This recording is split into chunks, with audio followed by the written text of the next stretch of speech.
Naofumi is a sweaty nerd who was summoned to another world as a hero but got clowned for lacking offensive skills. However, after buying a powerful girl from a shady slave den, he teams up with her and defeats his enemies by day and break beds by night.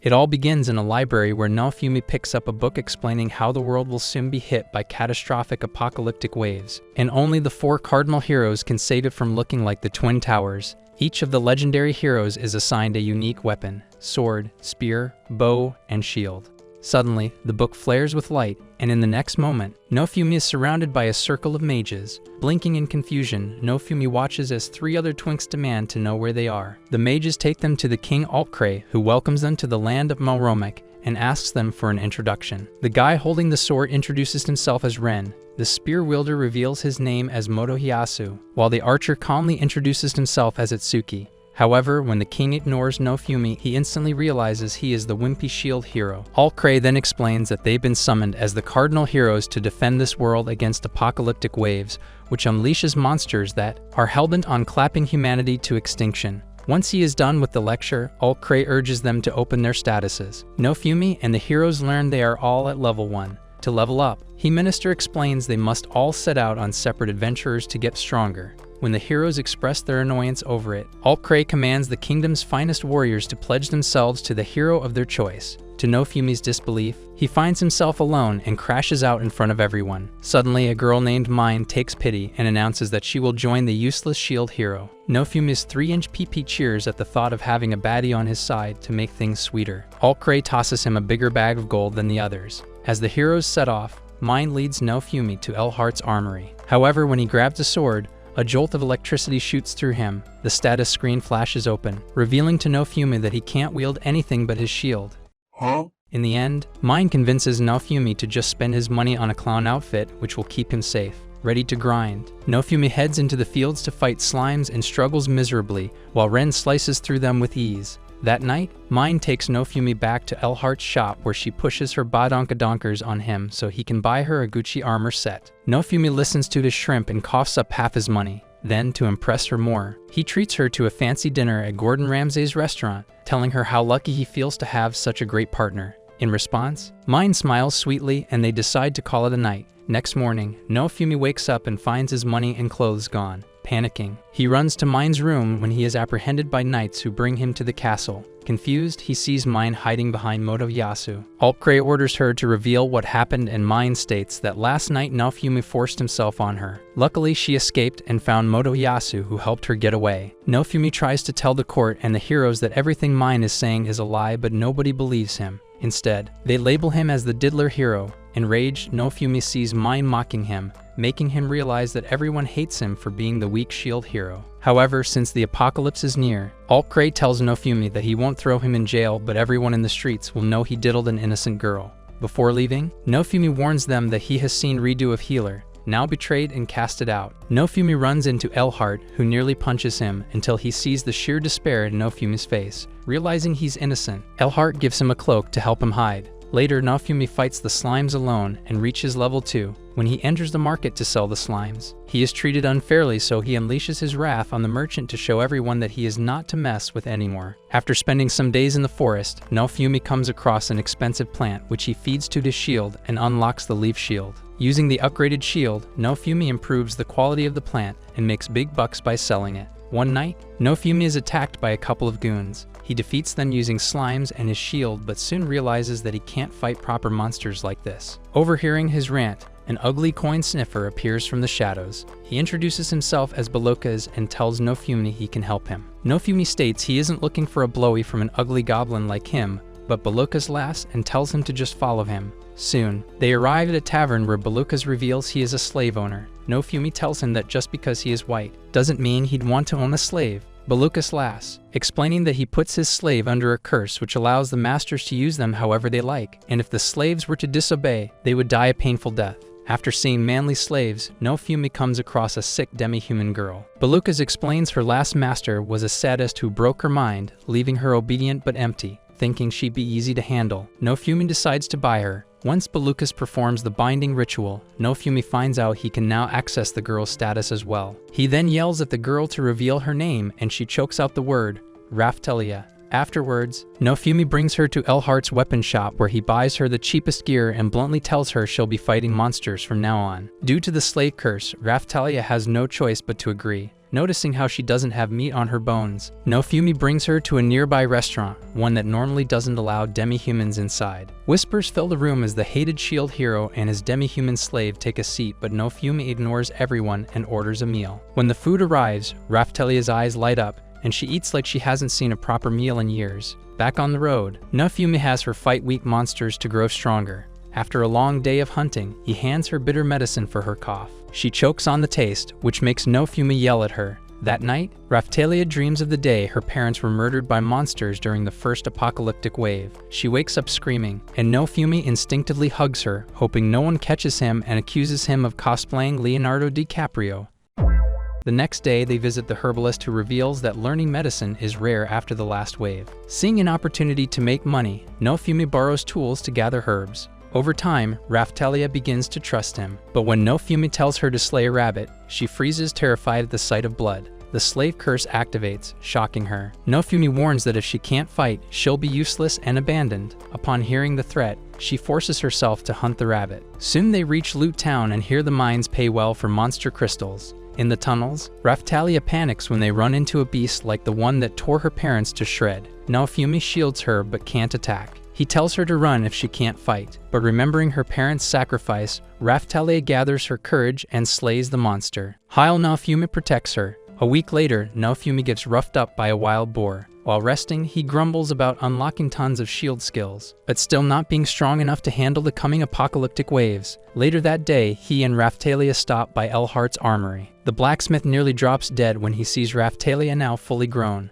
Nofumi, however, isn't impressed since he prefers his women like the numbers on a clock, never past 12. Annoyed, Raphtalia snaps that they're here to buy him proper armor, not argue about his questionable tastes. Nofumi insists he doesn't need any, but Raphtalia fires back that without extra protection, he'll die like the loser everyone thinks he is. Hearing their bickering, Elhart shows them a heavy iron-plated set, but Raphtalia bluntly states that Nofumi isn't Chad enough to pull that off. Elhart nods in agreement and promises to have a custom set ready by tomorrow. The next day, Nofumi tries on his new barbarian armor, custom made just for him. Raphtalia instantly gushes, wetter than the busty Nulf next door, while Nofumi frowns, saying he looks more like a thug than a hero. Raphtalia shuts him up by telling him it suits him perfectly. Suddenly, a commotion stirs outside. A parade of knights marches through the streets. Raphtalia mentions how tense the town is since the waves are close. Nofumi sighs, wishing he at least knew when the waves would hit. Elhart raises a brow, shocked that the shield hero doesn't know about the Harglass clock in the church.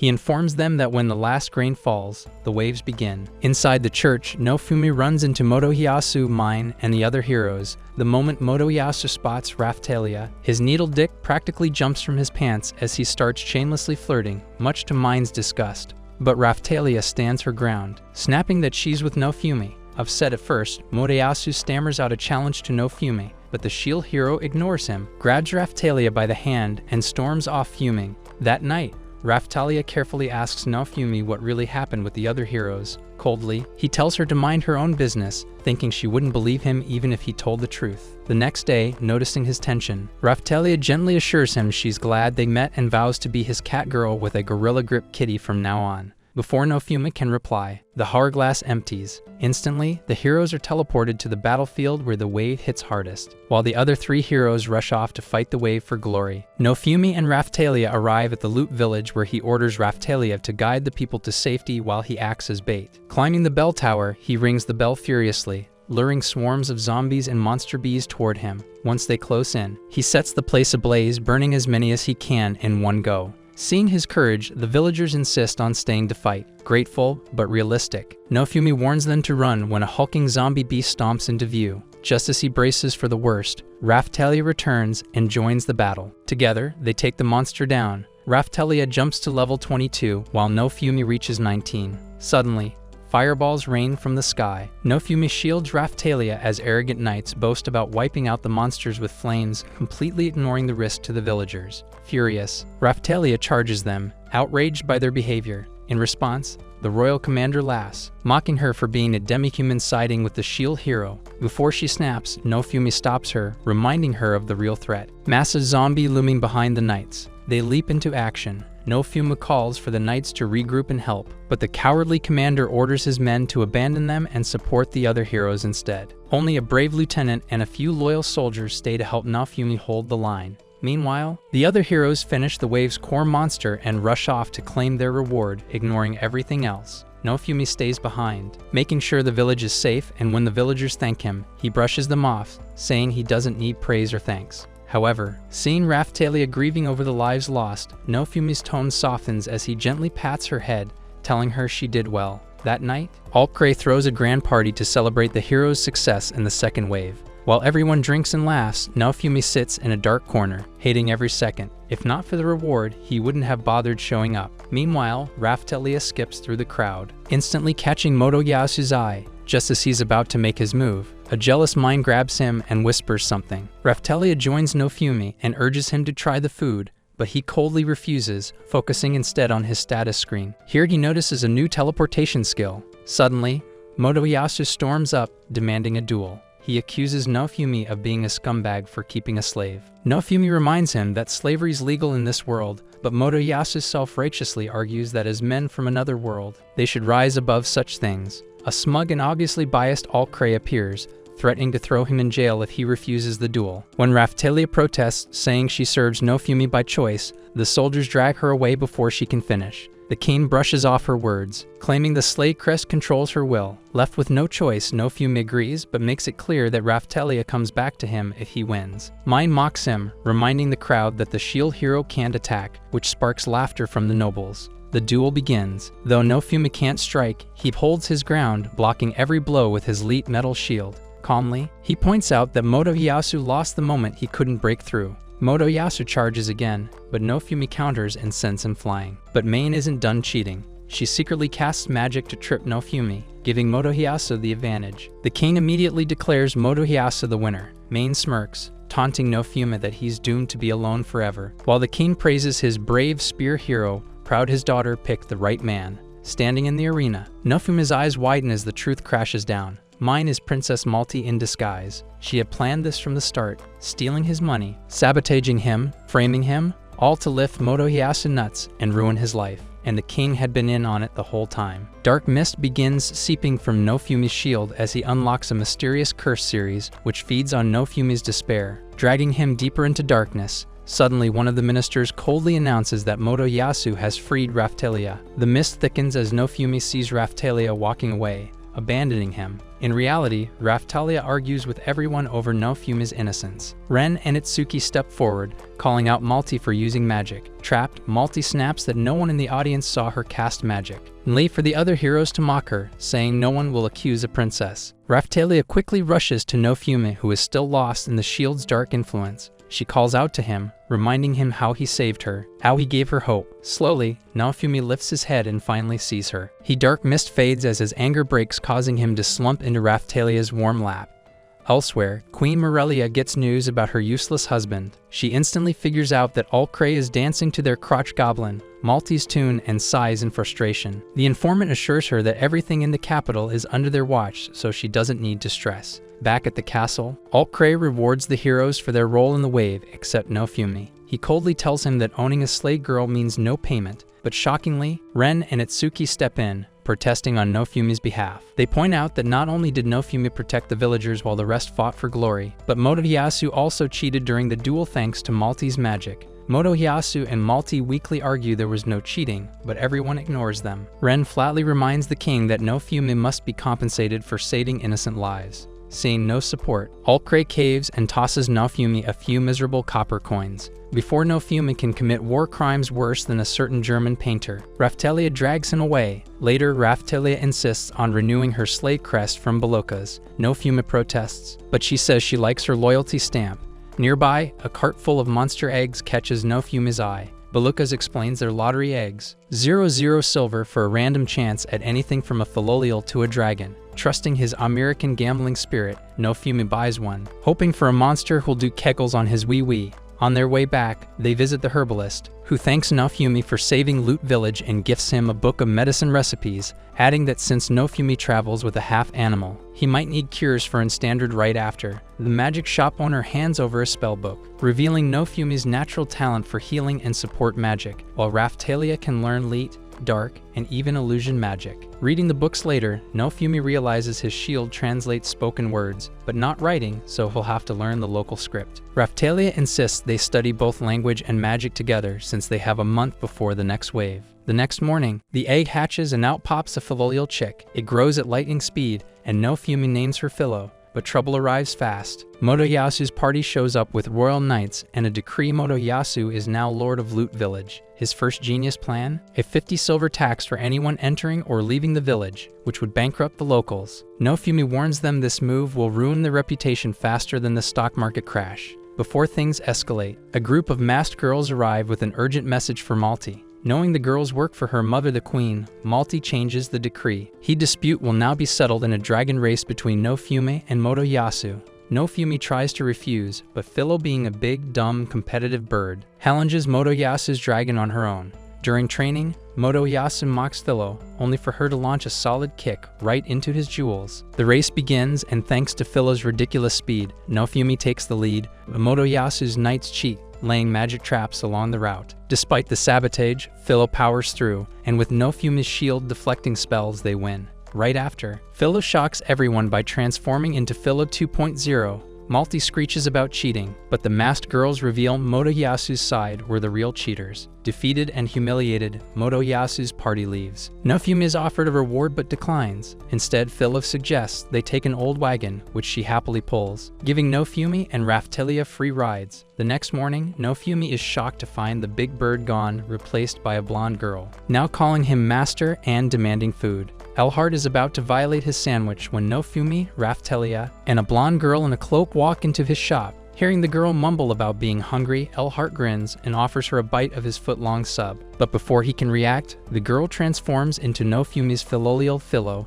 and devours the entire thing in one bite. Nofumi explains that they recently took Filo to Belucas, who revealed that royal Filolials, kings and queens, can shapeshift into human forms. Through the story, Nofumi asks Elhart for clothes that won't rip apart every time Filo morphs from girl to a model hefty victim. Elhart admits he doesn't make such enchanted gear and sends them to a dressmaker. The tailor, however, needs magic thread to craft shape-changing clothes and directs them to the local magic shop. At the magic shop, the owner explains her spinning wheel needs a fresh magic crystal to produce enchanted thread, but fetching one will take time. To make up for it, she offers Filo a free consultation and discovers the bird girl has an affinity for wind magic. With no other choice for now, Nofumi decides they'll make money the old-fashioned way, selling goods from town to town with Filo pulling the carriage. On the road, they meet a man frantically begging for help. His mother is sick, and he needs to get home with medicine. After confirming the guy can pay, Nofumi has Filo sprint him home, where Nofumi uses medicine and his skills to cure the old woman.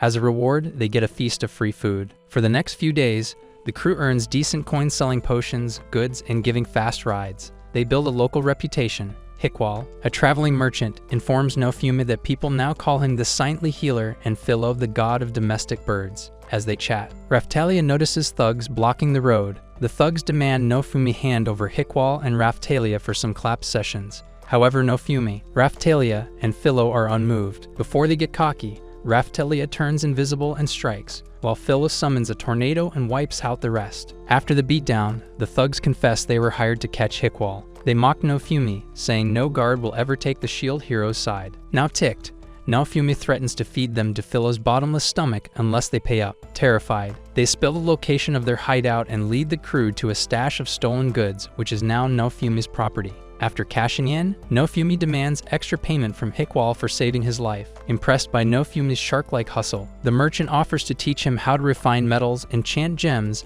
and dabble in magic crafting. Nofumi eagerly accepts. Through Hickwal's contacts, Nofumi hears juicy gossip about the other heroes. Motoyasu saved a village by planting a legendary crop. Ren slayed a dragon, however there's no solid info on Itsuki. Hickwal also gives Nofumi a recommendation letter granting mining rights to search for rare ores and gems. Guided by this, Nofumi heads to a shady cave with Raphtalia, Filo, and the magic shop owner. Inside, they hear eerie whispers, illusions that stir painful memories and fear. The magic shop owner warns that the cave beasts are psychic mimics, messing with their minds. She dispels the illusions and Filo blasts the monsters away with wind magic. Deeper in, they face a giant gnu who is as big as Yamama. After a tough battle, Raphtalia and Filo slay the beast, and they finally retrieve the magic crystal they need. Returning to the magic shop, they use Filo's mana to craft enchanted thread, finally completing her special clothes that won't explode every time she shapeshifts. A couple of days later, Nofumi sets out with his gang towards the Lerno village with a large supply of herbicide.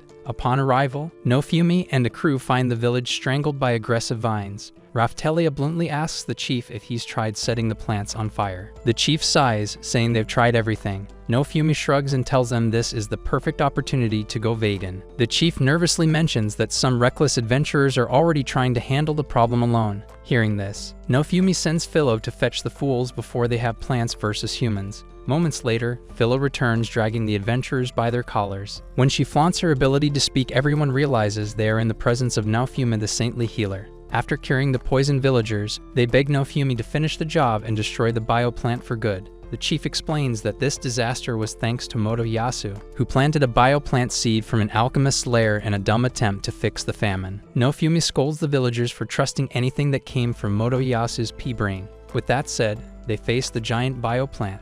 Raphtalia and Filo rush in and end up tripping over each other, with Raphtalia landing in an awkward pose that makes Filo smirk. Nofumi sighs, tanks the plant's assaults with his shield, and pours herbicide right into its core. With the monster weakened, Nofumi orders his girls to collect seeds, but they immediately start bickering over who should do it just so they can get praised by Nofumi. Later, Nofumi feeds the seeds and dead plant matter to his shield, unlocking new abilities to analyze and manipulate plants. After some experiments, he modifies the crops to be safe and tells the villagers the famine problem is solved. Broke but grateful, the villagers pay him in fruit. Ever the businessman, Nofumi flips the modified seeds to Hickwall for a fat profit. Impressed by Nofumi's capitalist mindset, Hickwall hands him another delivery job to a hot spring town. Upon completing the delivery, Nofumi snags extra coins and suggests they relax for the night. In the hot spring, Raphtalia spots Nofumi brushing Filo's hair and wonders if she should check his hard drive. Before she can catch Nofumi in 4K, she overhears girls gossiping about latium, a rare ore that can make love-boosting accessories. Determined to win Nofumi's heart, Raphtalia sets off to find it, only to discover that Filo is also headed towards the same location to retrieve an egg since she is convinced Nofumi likes round things. A race breaks out between the two until Filo trips off a cliff. Raphtalia grabs her, but they both tumble down right onto the back of a massive boar. After a chaotic chase, they reach the bird nest containing the latium, but the boar smashes everything, scattering the precious ore and breaking the eggs. Frustrated they couldn't get the ore or the eggs, both girls team up to slay the boar. Back in town, villagers beg to buy the boar's corpse for a huge price. Knowing Nofumi's love for cash, the girls happily sell it. Instead of gold, they surprise Nofumi with a high-quality crafting hammer. Pleased, Nofumi rewards them both with head pats, finally making the girls beam with joy. Late at night, while Raphtalia and Filo sleep peacefully, Nofumi quietly works on crafting small presents for them. By morning, the group is back on the road when they come across an anxious elderly woman and a young boy. As Nofumi and Raphtalia offer them food, the woman warns them not to continue down the path as the town ahead is overrun with sickness. But since helping NPCs is how he makes his coin, Nofumi arrives at the village and is greeted by the local doctor, who recognizes him as the saintly healer. Nofumi treats the sick, much to everyone's relief, but he quickly explains that the symptoms will return unless the source of the illness is dealt with. The doctor then reveals the true cause: toxic winds blowing down from the mountain, where a dragon's corpse lies rotting. It was slain about a month ago by Ren, who left it to decay, and the site became a local attraction, but the decomposing body began polluting the air, spreading sickness through the surrounding area. When the doctor informs Nofumi that the kingdom has done nothing to help, he offers a deal: pay him the reward intended for the royal forces, and he'll handle the rest. Finding Nofumi's behavior crappy, the nurse tells him that even Ender watchers are better than a leech like him. In response, Nofumi tells her to piss off. Once the agreement is made, the group heads up the mountain, defeating monsters along the way. At the summit, they find the dragon's massive corpse. Hence suddenly it rises up as a zombie dragon. Filo charges in recklessly and is swallowed whole. Shocked and furious, Nofumi is once again engulfed by the hatred and darkness emitting from his shield, and within seconds, he unlocks the curse series, the Rage Shield. Everything around him burns as his emotions spiral out of control. But then he hears a soft voice reminding him of who he is. a protector, someone his allies look up to. As his anger fades, Nofumi sees Raphtalia injured beside him, and his focus returns. Realizing he accidentally caused Raphtalia pain, Nofumi tries to heal her when suddenly the dragon attacks again. With Raphtalia gone, Nofumi finds himself in a pickle. He needs the dark power of the shield to attack the dragon, but if he seeks its help, he will cause a fire big enough to burn down Hollywood. All of a sudden, Filo bursts out from within its stomach, having destroyed it from the inside. Raphtalia also regains her consciousness in time for Filo to reveal she ate a magic crystal that had been fueling the beast. After the battle, Nofumi returns Raphtalia to the village for treatment. Later, Filo gives him a fragment of the crystal. Suspicious, Nofumi wonders if it's safe, and after inspecting it, he feeds it to his shield. Suddenly, Raphtalia asks him to sleep with her for tonight.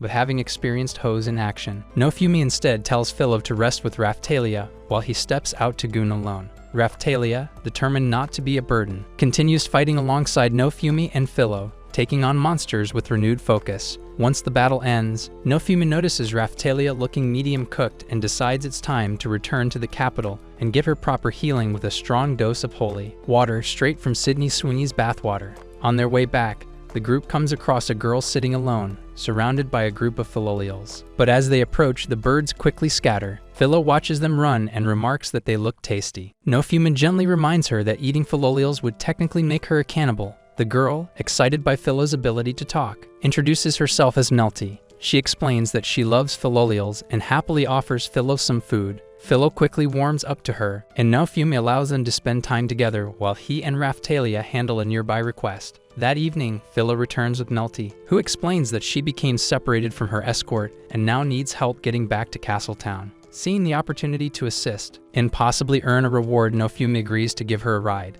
Unbeknownst to them, a spy watches the exchange from a distance. During their travels, the group begins to grow closer to Melty. One night, however, Nofumi and Raphtalia notice Melty's clothes neatly placed near a sleeping Filo, and momentarily worry something has happened. Filo soon wakes up and explains that Melty is just resting inside her feathers. Raphtalia skeptically touches Filo's feathers and, to her surprise, instantly falls asleep as well. Eventually, they reach Castletown. Nofumi leaves the others behind and heads to the church to purchase the holy water, where he is met by the high priest, who greets him with forced politeness and congratulates him on his recent duel with Motoyasu. Nofumi ignores the pleasantries and directly asks for the highest quality holy water available. Though the staff initially tries to hand him a lower grade version, the high priest intervenes and orders them to bring out the real one. Straight from Sydney Sweeney's toilet, Nofumi takes it and quietly leaves, wary of overstaying in the church. Soon after, he is pursued by a knight. He quickly splits off from Raphtalia,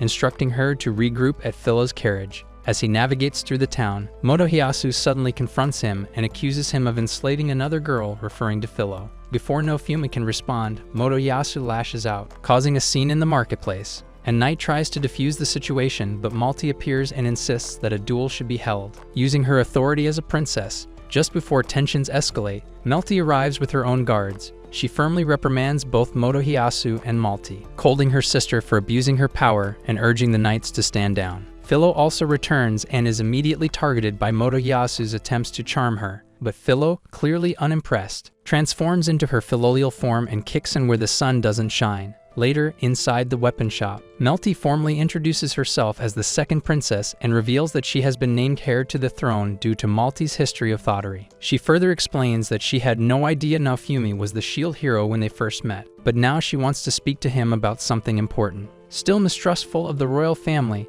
Nofumi bluntly tells Melty to bugger off. Melty, still unable to grasp why Nofumi despises her, tries one last time to speak with him. But Nofumi cuts her off coldly, telling her to head back to the castle. Defeated, Melty quietly turns away, recalling her true mission, a task entrusted to her by the queen, who strongly opposes how the royal family has treated Nofumi and wants her to support him. Once she leaves, Nofumi firmly forbids Filo from seeing Melty again. Heartbroken, Filo storms out of the shop. Moments later, she returns, his time with a group of young knights. Among them is Ake, the same soldier Nofumi met in the marketplace. Ake respectfully asks to fight alongside him in the next wave, revealing that after seeing him fight in the loot village, he became his top G. Nofumi, without missing a beat, demands 150 silver coins as a party fee. Raphtalia protests, calling him a vulture, but Nofumi doesn't budge. Understanding the challenge, the knights accept and leave to gather the money. Afterward, Nofumi learns from Elhart that adventurers can receive upgrades at the church. However, upon arriving, the bratty nuns bluntly inform him that he has been banned from upgrades by royal decree,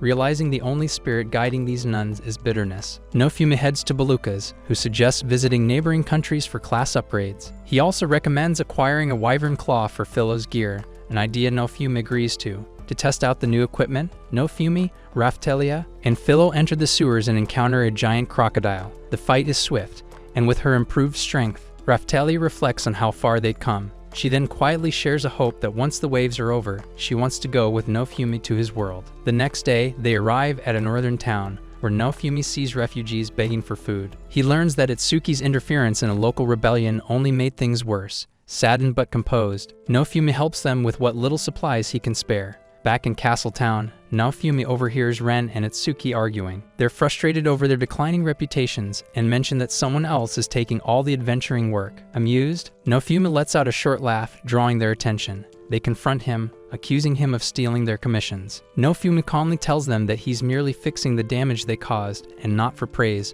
but because someone had to. Ren accepts his mistake, but Itsuki refuses, calling him a liar. With only 72 hours left until the next wave, Nofumi and his team visit Elhart for final preparations. Elhart equips them with new weapons, just as Ake and his knights return, proudly presenting the coins Nofumi asked for. But instead of accepting the money, Nofumi tells them to use it to buy proper gear and prepare themselves for battle. The young knights nod, grateful for the opportunity, while Filo beams with excitement, happy to have made new friends who don't just see her as premium chicken wings. As the time for the next wave draws near, Nofumi quietly hands Raphtalia a bracelet, explaining that it will enhance her mana reserves. Filo, clearly jealous, pouts until Nofumi gently clips an accessory into her feathers, telling her it will increase her agility. Content with their new upgrades, the team readies themselves. Nofumi and his newly expanded party teleport to the site of the second wave. Immediately, they're met by a swarm of monsters, but Nofumi holds the front with ease. As they press forward, they spot an elderly woman holding her ground against low-tier enemies. Raphtalia, impressed, remarks that the old woman clearly needs to be drafted in the Third World War, recognizing her as the same woman he once healed. Nofumi gives a small nod as she thanks him. 3 hours pass, and Nofumi begins to grow suspicious. The wave should have been resolved by now. With no answers in sight, he and the others make their way toward the source of the disturbance and are met with a floating pirate ship crawling with all the yeeted babies. From across the globe, on board, they find Itsuki, who informs them that Ren and Motoyasu have been too busy arguing over which wave boss to defeat first, causing a complete stalemate. Annoyed but unsurprised, Nofumi boards the ship alongside Raphtalia and Filo. Motoyasu, as usual, mocks him and leaves for Nofumi to curtly remind him that the series isn't called The Spear Hero Rises, shutting him down quickly. As they clean up the lower enemies, the true boss of the wave reveals itself, the Soul Eater. The heroes launch their assault, but the longer the fight stretches, the more Nofumi realizes the stakes. If this continues, the nearby villages will be wiped out. Determined to end it, he activates the Rage Shield. But with it comes the voice of the zombie dragon, its lingering hatred infecting both Nofumi and Filo, sending them into a berserk state. The other heroes recoil at the sight, unable to comprehend what's happening, but Raphtalia steps forward, defending Nofumi. She calls out their incompetence, reminding them that Nofumi had to push this far because they failed to act when it mattered. Within the chaos, Nofumi sees Raphtalia and Filo, the ones he swore to protect. That promise helps him regain control. He channels the shield's power and lands the final blow, defeating the Soul Eater alone. Just as the dust settles, a mysterious woman appears. With a mocking tone, she belittles Ren, Itsuki, and Motoyasu, calling them nothing more than twinks with fancy hair. Then, turning to Nofumi, she declares that only he is worthy of being called a hero, and that from this point on, she will be his enemy. After introducing herself as Glass, the mysterious woman boldly announces that the real battle of the wave is only just beginning. Curious, Nofumi tries to analyze her through his status menu, but is caught off guard when no information appears. Glass, having watched their fight against the Soul Eater, dismissively mocks Ren, Itsuki, and Motoyasu, calling them Nofumi's servants. Insulted, the trio launch their strongest attacks, but Glass effortlessly blocks their moves and counters with ease, knocking all three out of the fight in seconds. As they crash and burn, Nofumi steps in to face her head-on. He tries multiple attacks, cycling through every trick he knows, but nothing makes a dent. Glass praises his defensive strength, admitting he's the only one who can stand against her, but even then he is far from her equal. Realizing that the wave is almost over and further combat is pointless, Nofumi makes a tactical decision to retreat with his party before anyone gets seriously hurt. Back in the capital, Nofumi is summoned to the royal court. The king begrudgingly acknowledges his victory over the Soul Eater, but quickly shifts tone, demanding to know how a so-called defensive hero unleashed such devastating power. Calm and composed, Nofumi smirks and tells the king that if he really wants answers, he should lick his toes clean. That, of course, enrages All-Cray, who threatens Nofumi's companions, but Nofumi fires back coldly, warning the king to tread carefully or else he will unlock his Mangekyo Sharingan and wipe out the whole kingdom. After he storms out, Melty arrives, pleading with her father to reconsider his stance on Nofumi. Melty cuts in, snapping at her sister for siding with the shield hero, but Melty doesn't back down.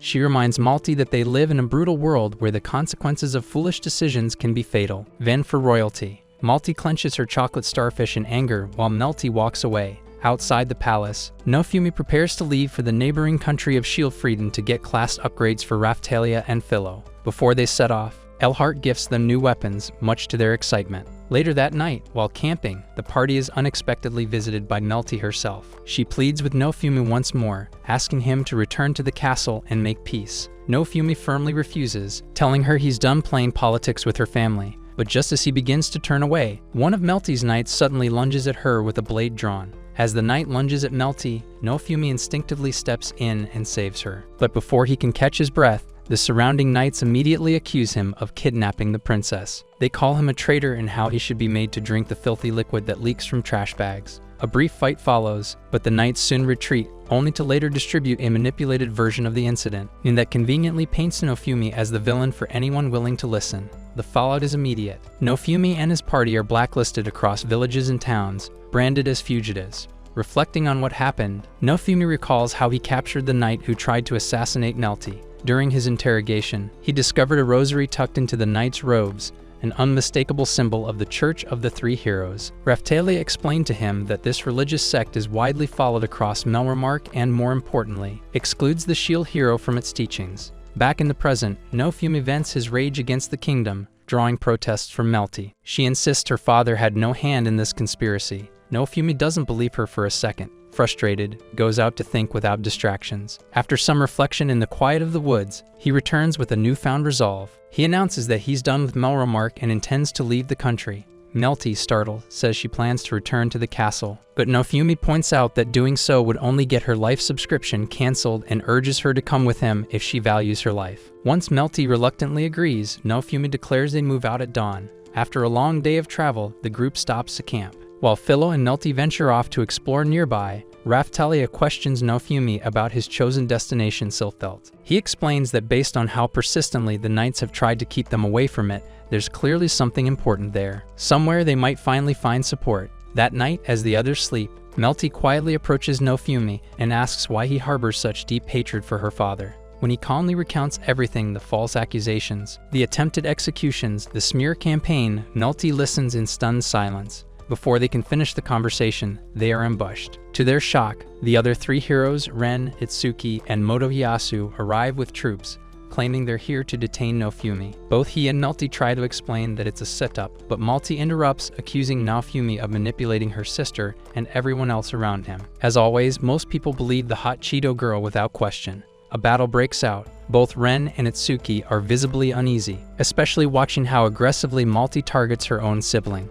Driven to desperation, Nofumi activates the Rage Shield to create a barrier, buying time for an escape. Before leaving, he locks eyes with Ren and throws the rosary to him, urging him to keep searching for the truth. Once they find a quiet moment to recover, the group is approached by a cloaked figure, a spy sent from the Queen, who reveals the Queen wants a meeting. With no other option, Nofumi agrees. Suddenly, Nofumi and his party find the forest ahead engulfed in flames, and instantly realize this is Melty's handiwork. By the next morning, they discover that all routes to Silfelt have been sealed off, effectively blocking their path. With few options remaining, Melty suggests heading toward the next region. According to her, the ruling noble is a staunch ally of the Queen and a rare supporter of demi-humans. However, he's also the last pro-demi-human lord still in power, especially after the death of the Queen's right-hand man, the former Lord of Sieto. Hearing this, Raphtalia quietly reveals that she once lived in Cieto. Following the Lord's death, riots broke out, and Melramark's soldiers used the chaos as an excuse to clap the region to destruction. Villages were razed, and surviving demi-humans were captured and sold into slavery. She too was among those taken, and even now, she's haunted by the memories of her captivity. Soon after, they arrive at Lord Van's estate. Though Nofumi remains wary, Van receives them with unexpected warmth. Meanwhile, the girls behave like broke losers and take comfort in the rare luxury offered to them. However, that peace doesn't last long. The very next day, another noble raideur arrives at Van's estate, marching in with a full-blown army and demanding the surrender of the shield hero and his companions. As chaos brews, Nofumi and Raphtalia quickly hide while Melty steps forward to handle the situation. In that moment, Raphtalia recognizes Raideur, Hisane noble who once enslaved her. Anger rises in her throat, but Nofumi gently reminds her to wait for the right moment. Outside, Raideur mocks Melty's rank and lures her into following him under the pretense of contacting the king. The moment they leave, Nofumi gathers his party and prepares for a swift rescue before Raideur, the last chairbender, does something irreversible. That night, they launch their attack. Nofumi and Filo take down the guards with precision. Raphtalia charges straight for Raideur. Blow after blow, she wrecks the Chonxilla who shattered her childhood. As Raphtalia prepares to deliver the final blow to Raideur, Nofumi stops her. He calmly asks if she's truly comfortable being remembered as the one who butchered the Lord of the Leftovers. Realizing that ending Raideur herself would only mirror the cruelty she suffered, Raphtalia lowers her blade and chooses to spare Sir Slayer of Toilet Seats. However, Raideur takes advantage of her hesitation and lunges at her in a desperate last attempt to turn the tide. But in the chaos of the struggle, he loses his footing and plunges to his death. The group then recalls Raideur's underground dungeon and the countless slaves he had imprisoned there. Determined to free them, Raphtalia leads the way. As they descend into the cold, dark cells, memories begin to haunt Raphtalia of her time in these very cells. Among those memories are two of her dearest friends, Rafana and Keel. She remembers how the three of them had clung to each other for strength, but when she and Rafana were taken away to another holding cell, Keel was left behind and brutally beaten by guards. Raphtalia and Rafana suffered together until they were eventually separated, as she was sold off to a slave merchant, while Rafana watched behind the bars with tears in her eyes. Back in the present, the group begins freeing the captives. To Raphtalia's astonishment, one of them is Keel, alive but injured. Nofumi quickly heals him. Through tears, Keel says that Rafana would have been proud to see what Raphtalia had become. The mention of Rafana sends her running to the last cell, but what she finds leaves her frozen in place, a skeleton, lying in silence. Rafana had died alone. Raphtalia collapses, overcome with grief. Through sobs, she blames herself for being too late, calling herself useless. Nofumi kneels beside her and reminds Raphtalia that she's anything but useless as she has saved lives, given people hope, and to him, she is irreplaceable. As the group leaves the dungeon, they spot a shocking scene just beyond the estate grounds. Raideur, somehow alive, attempts to awaken a long-forgotten beast. Nofumi watches in disbelief, wondering how Raideur's chonk body had survived the earlier fall. But the fatty does not stay breathing for long. The moment the seal breaks and the dragon awakens, it lashes out. Without even looking, the creature swats Raideur beneath its massive claws, crushing him instantly. With that, Nofumi and his team brace themselves. Deep within a forest, a mysterious girl with white wings is seen conversing with a Filolial. She speaks of finding a worthy queen candidate and quietly hopes to meet her soon. Meanwhile, chaos erupts back at Raidur's estate, where the newly freed dragon lays waste to everything in its path. Wasting no time, Filo launches herself at the beast, but her efforts prove as worthless as your attempt to study. Observing the battle, Melty suddenly notices a faint pink glow emanating from both Filo's and the dragon's abdomens. This clue prompts Nofumi to piece things together. Filolials and dragons have a deep-rooted animosity, and this particular dragon is specifically targeting Filo. Realizing this, Nofumi quickly forms a plan. They'll use Filo as bait to draw the dragon away from the town, sparing the civilians from further destruction. As the group prepares to leave, Raphtalia hesitates, reluctant to abandon her friend. Seeing this, Keel gently encourages her to go. Moved by his words, Raphtalia hands him her mana-enhancing bracelet and entrusts him to Van's care before rushing off to rejoin Nofumi. Together, Nofumi, Filo, Raphtalia, and Melty lead the dragon into open wilderness. There, they unleash several coordinated attacks, but the beast continues to overpower them. With few options left, Nofumi steels himself and begins summoning the Wrath Shield. Just as the transformation begins, a mysterious voice interrupts him, warning him not to rely on that power again. At that same moment, Melty spots a thick misty barrier forming around them, flowing with magical energy. Then, without warning, an enormous flock of Filolials descends from the sky, surrounding the dragon in an organized formation. As Nofumi once again reaches for the Wrath Shield, the same voice halts in once more, this time forcibly preventing the transformation. From the depths of the nearby lake, a towering figure emerges, the Filolial Queen herself. Her presence alone silences the area. She gives the dragon a stern warning to retreat. When it refuses, she wastes no time and effortlessly dispatches the beast, stunning everyone with her sheer power. Turning her attention to Nofumi, the queen calmly expresses a desire to speak with him. But before that, she shifts into her human form and introduces herself as Fitoria, recognizing her immediately. Melty recalls a past diplomatic mission where she met the queen and shares her memory with Nofumi. Fitoria then explains that since Filo was raised by a hero, she possesses unique potential and may have a potential to become the Filolial Queen herself. Wanting to continue the conversation in a safer location, she escorts the group to the ruins of an ancient Filolial sanctuary, once protected by the heroes of old. Later that evening, the group prepares a meal from the slain dragon's meat. As they eat and rest, Fitoria opens up about the growing crisis. She explains that Filo's accelerated growth and special traits are the direct result of being nurtured by a hero. However, her tone quickly shifts as she voices disappointment with the current generation of heroes since they are divided by petty conflict. Fitoria further reveals the waves are not limited to Melromark, but are a worldwide phenomenon. Each cardinal hero is meant to defend a separate nation, and their current disunity is enduring not just one kingdom, but the entire world. Elsewhere in Melromark, Ren and Itsuki sneak into the Church of the Three Heroes' hidden archives. Hoping to uncover why Nofumi has been vilified so severely, they comb through forbidden documents. Unbeknownst to them, Melty has been watching from the shadows, unimpressed and clearly displeased with their growing curiosity. At the sanctuary, Fitoria continues her plea, urging Nofumi to make peace with the other heroes, but when he refuses, she abruptly shifts her tone and declares that if the heroes cannot unite, then she will take matters into her own hands and eliminate them all. The next morning, Nofumi sits in silence, brooding over Fitoria's ultimatum to eliminate all 4 cardinal heroes if they fail to unite against the waves.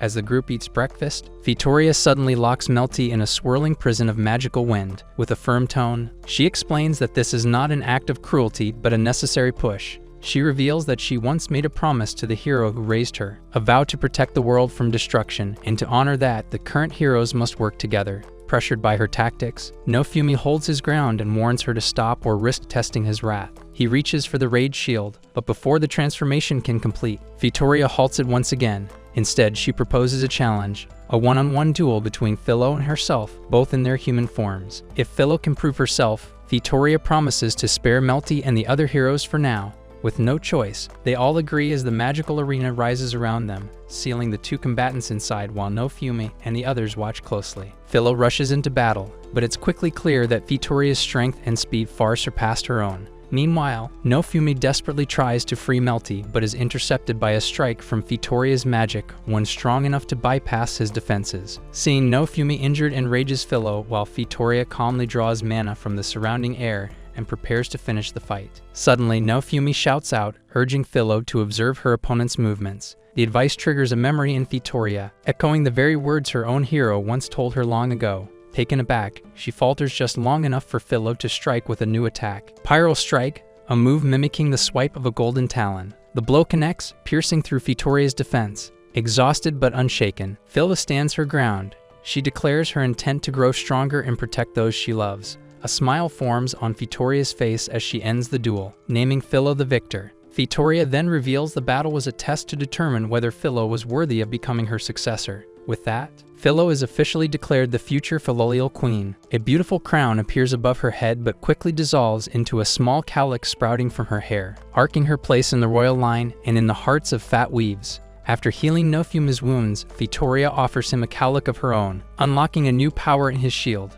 The Filolial series, she also apologizes to Melty by allowing her to ride on her giant bird form, soaring briefly through the sky before returning safely. Later that evening, Fitoria approaches Nofumi for a private conversation. She gently asks whether he has ever truly tried to clear his name. Taken aback, Nofumi admits he hasn't, not because he didn't care, but because he assumed no one would listen. Fitoria doesn't criticize him outright, but she reminds him that by choosing silence, he allowed the lies to persist. She then shares her plan, it will return to Melromark, where Naofumi will have a chance to speak with one of the other heroes. However, she warns that she will only step in if he shows he's worthy of her help. When Naofumi asks why she's placing her faith in him, Vittoria reveals that she holds him in higher regard than the others, not only for raising Filo into a worthy heir, but because she believes he alone has the potential to bring the heroes together. Understanding the weight of that responsibility, Naofumi agrees to accept her guidance. Vittoria then teaches him a spell to help manage the dark influence of the Wrath Shield, which will help him use the power without losing himself. As the night deepens, Vittoria rests her head on Naofumi's lap, closing her eyes as he gently pets her hair, marking a beginning of a new harem route. The following day, Vittoria safely transports Naofumi and his companions to a new location, gifting them an old but sturdy wagon, much to Filo's delight. Before departing, she shares with Naofumi and the gang that she senses the presence of another hero nearby and urges him to mend his relationships so the heroes can be united. Motivated by her words, Naofumi decides to approach the hero stationed at the next checkpoint. However, to his dismay, the person waiting there is none other than Motoyasu, already red with fury. Without listening to reason, Motoyasu accuses Naofumi of causing the deaths of Ren and Itsuki. Naofumi tries to defend himself, asserting that he had nothing to do with the incident, but the ugly hoe dramatically claims that Naofumi released a terrifying monster upon a defenseless town, further fueling Motoyasu's hatred. Without a moment's hesitation, Motoyasu draws his weapon, swearing to send Naofumi to the deepest layers of hell while Melty traps Naofumi and his party within a magical leaping cage, forcing them into a battle they never asked for. Realizing Melty probably gave Motoyasu a foot job to dull his brain, Naofumi reluctantly prepares for battle and eventually overpowers the spear hero, just as the tide seems to turn in his favor. Filo urgently warns Naofumi to brace for impact, sensing a powerful force drawing near. Trusting her instincts, Naofumi immediately boosts his shield's defenses, shielding not only his own party,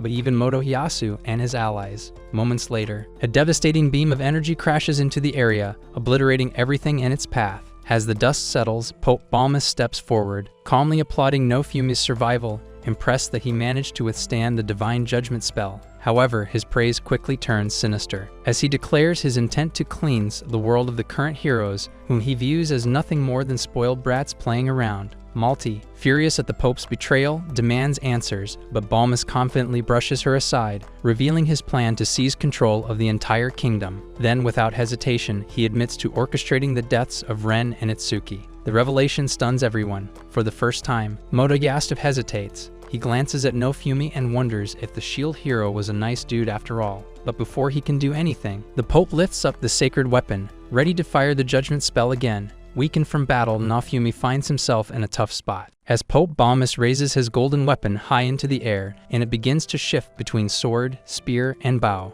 Recognizing the danger, Melty quickly explains that the weapon is a replica of the 3 legendary weapons, a sacred artifact which everyone thought had vanished, but clearly, that was another lie crafted by the church. Infuriated by the deception, Naofumi turns to Melty and demands to know why the kingdom even bothered summoning heroes like him if such a weapon already existed. In response, Melty clarifies that while the cardinal replica is powerful, its mana cost is enormous. Just one strike drains a vast amount of energy, making it unsustainable, which is why they summoned 4 unemployed losers from a different world. So they each wield their own separate weapon to distribute the burden. Refusing to stand by, Motoyasu leaps into action and launches an attack at Balmus. However, his efforts are easily deflected. Undeterred, he delivers an impassioned speech, proclaiming himself the hero who will save everyone. Watching Motoyasu, Naofumi realizes he probably graduated from Kai Cenat's Streamer University. The spear hero strikes again, only to fail once more. Naofumi then notices the Pope is sucking out immense energy from the surrounding believers, who are funneling mana into the weapon. Just as things start to look hopeless, Ren and Itsuki arrive and momentarily disrupt Balmus's mana flow. The heroes reveal that they survived an assassination attempt and have returned with critical information. Their investigation into the church's corruption led to the attack, ordered by Balmus himself. Fortunately, the Queen and her network of spies intervened, helping them escape and regroup. With the Pope distracted and weakened, Ren and Itsuki propose an alliance to bring him down, but Naofumi coldly reminds them of how they treated him in the past, how they doubted him, abandoned him, and forced him to clean up their crap without getting any payback. He even claims that in his eyes, they were no better than the Pope, using their power carelessly and causing harm wherever they went. Yet when Nofumi looks toward his companions, Raphtalia, Filo, and even Melty, he remembers the promise he made to Fitoria. Unity is the only way forward, at least for now. Reluctantly, he agrees to fight alongside them, but makes it clear, once Balmus is defeated, their paths will separate again. The three heroes nod in understanding, accepting Nofumi's terms. At that moment, the Pope finishes his incantation and unleashes his next terrifying spell. The cathedral and a colossal structure of magical light surrounds the entire battlefield. Elsewhere in the kingdom, Queen Merelia dons her armor in silence, preparing to confront Pope Balmus and his cult of Gunners. As she readies her forces, she quietly prays for the safety of Nofumi and Melty, knowing the chaos unfolding ahead will test them all. Back inside the blinding walls of the cathedral, Nofumi quickly realizes that their combined efforts are proving useless since Balmus's divine shield renders him practically untouchable. Outside, one of the bishops pleads with Balmus, warning that if the followers continue donating their mana, unmoved, the Pope coldly declares that dying for their god is a sacred honor. And so the bishop turns to the crowd and urges them to give their lives in service to Balmus and his holy crusade. Watching this cult of clowns, Nofumi decides to unleash the Wrath Shield. Once again, the sinister voice of the zombie dragon rises from within, tempting him to give in to hatred. But this time, Nofumi resists, until the dragon reveals that this rage isn't something borrowed, but something that has always belonged to him. Flashes of his past torment, betrayal, and isolation flood his mind. As Nofumi sees his pain laid bare, he accepts that punching walls and gym won't fix him. Now consumed by fury, Nofumi transforms into a force of destruction, ready to burn the world down. But just as the darkness begins to take over, he sees Raphtalia's kindness, Filo's loyalty, and Melty's trust. Their voices reach him, promising to stand by him and carry his pain together. And slowly, Nofumi pulls himself back from the darkness. Turning to the girls with a rare softness, he asks the girls if they want to offer him oral support. Now is the time. Melty, however, reminds him that they are very much still in the middle of a battle. Snapping back, Nofumi finally looks to the other heroes and asks for their help. Surprised but motivated, the three heroes join forces with Nofumi. Together, they launch a coordinated assault on the Pope. But even then, Balmus remains untouched. Just then, Queen Merelia arrives on the battlefield, channeling powerful magic. She casts a freezing spell that halts Balmus in his tracks, locking him in place. Without wasting a moment, Nofumi unlocks a terrifying new ability from the Rage Shield, Blood Sacrifice. As the spell activates, blood begins to pour from Nofumi's body, seeping into the earth. An ugly massive shield forms from the ground and swallows the Pope like your mom swallowed your possible siblings. The walls of the cathedral crumble and vanish, and with that Nofumi collapses to the ground. Rushing to his side, Queen Merelia kneels beside him, placing a hand on his chest. With a fierce yet motherly resolve, she declares that she will not allow the shield hero to die. Odd after everything he has endured, Nofumi jolts awake in shock, only to find his harem fast asleep beside him. Waking up, Raphtalia reassures him that Queen Merelia's healing had stabilized him, but the curse of blood sacrifice had left deep, lingering damage that even the Queen's magic couldn't fully undo it, so he has to let time heal him. Just then, Queen Merelia enters and Nofumi eyes her with curiosity and suspicion. He finally voiced the question that had haunted him from the start. Why does Melramark loathe the shield hero? The Queen answers that during the second apocalyptic wave, she had been away at an international forum where global leaders agreed that each country would summon a single cardinal hero. She left the trusted Lord of Sieto to maintain order, but during the wave, he was slain. With no patience or foresight, King Altcray panicked and broke international protocol, summoning all four heroes at once. This reckless act soured relations with the other nations, forcing Merelia to stay abroad longer, and in her absence, Altcray and Melty acted like the real world's leaders. But when the answer doesn't satisfy him, the Queen hesitantly admits that the Church of the Three Heroes already despised the shield hero, and both the King and Melty harbored personal hatred because he was packing a python in his pants. This prompts Nofumi to wonder how different his life would have been if he'd been summoned elsewhere. Merelia gently confirms that if he had been summoned in Silthelt, where the shield hero is revered, he would have been treated like royalty with 72 femboys and goth mummies at his service. When Merelia offers to clear his name and shower him with gold, Nofumi remains unmoved. He states his intent to leave Melramark behind and face the waves wherever they may appear. The Queen nods, understanding that trust isn't rebuilt in a day. However, later, in private, she makes one final request, and asks Nofumi to attend the trial of King Altcray and Princess Melty. That night, Nofumi dreams of guillotines and justice. Haunted by the imagery of their execution, he wakes up unsettled but determined. The next morning, Nofumi's party, along with the other three heroes, gather in the throne room for the trial. King Ulcray and Melty are dragged in chains before the court. Queen Mirelia announces that a slave crest will be used to reveal the truth. As the trial unfolds, Melty's web of lies is unraveled. Her conspiracy with the Pope, her betrayal of her sister, the false diddling accusation against Nofumi, and her countless other crimes are then exposed. Motoyasu, stunned into silence, realizes he'd been played like a fool by a woman who didn't even have bazookas as big as sonatas. As the king and princess are found guilty of high treason, the people of Melromark, watching from outside, cry out for justice. But just as the executioners step forward, Nofumi speaks. He explains bluntly that he keeps having nightmares of Melty and the king being executed, and if he's going to dream of anyone, it better be of Nala riding him like he is Simba. Instead of execution, he proposes something more poetic: strip them of their titles and identities. The queen agrees at once, eager to honor his mercy. From that moment on, the king is renamed as Trash, and Melty earns the title of the hoe that uses too much teeth. After the trial, Queen Mirelia formally dissolves the corrupt Three Heroes Church and reinstates the long-buried Four Heroes Church, ensuring the Shield Hero will finally be honored once again in Melromark's doctrine. Still, Nofumi refuses any further reward, as his mission lies beyond the throne in gold. He then declares his intent to continue battling the waves, wherever they arise. As he and his party prepare to leave, Melty rushes out to see them off. She promises to fix the mess her family created and to make Melromark a land that deserves its heroes. Outside the castle gates, soldiers and citizens bow as Nofumi walks past. Melty, teary-eyed, thanks him for everything, and in return, Nofumi smiles with genuine peace, vowing to face the waves not just as Melromark's hero, but as the Shield Hero. The following morning, Nofumi is gently shaken awake by Raphtalia, who excitedly shows him the updated crest of the church, now proudly bearing symbols of all four cardinal heroes. With renewed motivation, he tells Raphtalia it's time to get their long-awaited class upgrades. Upon arrival at the Dragon Hourglass, they meet Aki, who now oversees its functions. However, after several attempts, Nofumi and his girls are informed that the upgrades they seek aren't available. Later, they relay the news to Queen Mirelia at the palace. She listens calmly and explains that sometimes the hourglass reacts that way as certain classes may be restricted or blocked under unusual magical circumstances. Shifting the subject, she informs Nofumi that a banquet is being held and all four heroes are required to attend. That evening, Nofumi, still dwelling on their failed upgrade attempt, quietly apologizes to Raphtalia. He confesses that he just wants to ensure she and Filo can stand strong even if he's no longer around one day. Raphtalia opens her mouth to respond, but before she can speak, Nofumi is summoned by the queen for a private meeting.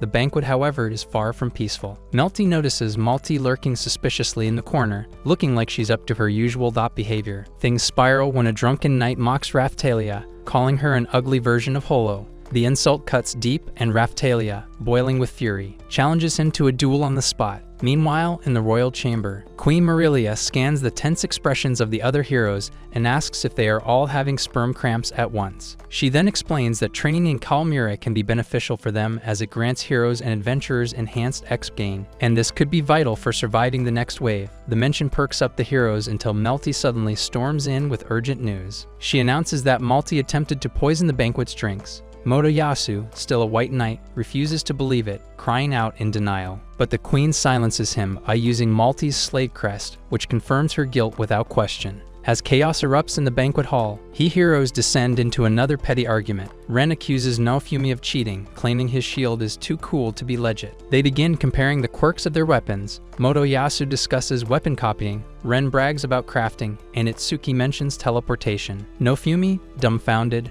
cries internally, knowing he has 2 more seasons to do. That night, after the mayhem dies down, Filo sleeps curled up next to Melty while Nofumi and Raphtalia reflect under the moonlight, still mulling over what the others said. Nofumi fixates on the weapon copying ability. To his shock, his shield suddenly responds, unlocking the copy skill on its own.